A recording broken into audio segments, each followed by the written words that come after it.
খ্রিস্টপূর্ব ২৬৩ অব্দ কালিঙ্গ যুদ্ধের পর সম্রাট অশোক দেখলেন যে যুদ্ধের ময়দানে কেবল বিজয় আসে না, আসে হাহাকার আর ধ্বংস।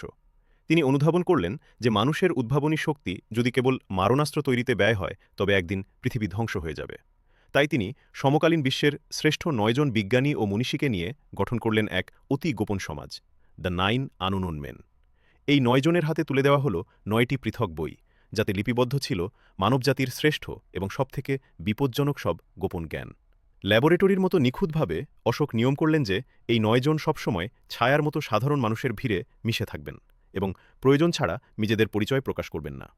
যদি একজন মনীষী মারা যান তবে তিনি তার যোগ্য উত্তরসূরি বেছে নেবেন। এই ৯টি বইয়ের বিষয়বস্তু শুনলে আপনার গায়ের রোম দাঁড়িয়ে যাবে। প্রথম বইটিতে ছিল প্রোপাগান্ডা ও মনস্তাত্ত্বিক যুদ্ধ, কিভাবে যুদ্ধের ময়দানে না নেমেও স্রেফ তথ্যের মাধ্যমে একটি জাতিকে নিয়ন্ত্রণ করা যায়। দ্বিতীয় বইটি ছিল সবথেকে ভয়ের শারীরতত্ত্ব, যাতে কেবল একটি স্পর্শের মাধ্যমে মানুষকে হত্যা করার গোপন বিদ্যা লেখা ছিল।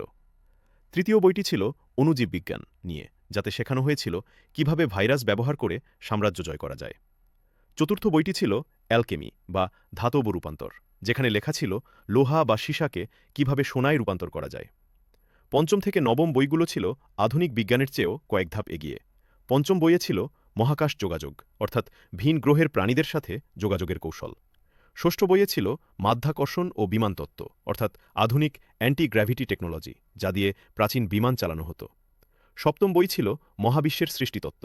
অষ্টম বই ছিল আলোর গতি ও বিচ্ছুরণ, এবং নবম বইয়ে ছিল সমাজতত্ত্ব, কিভাবে একটি আদর্শ সমাজ গঠন করা যায়।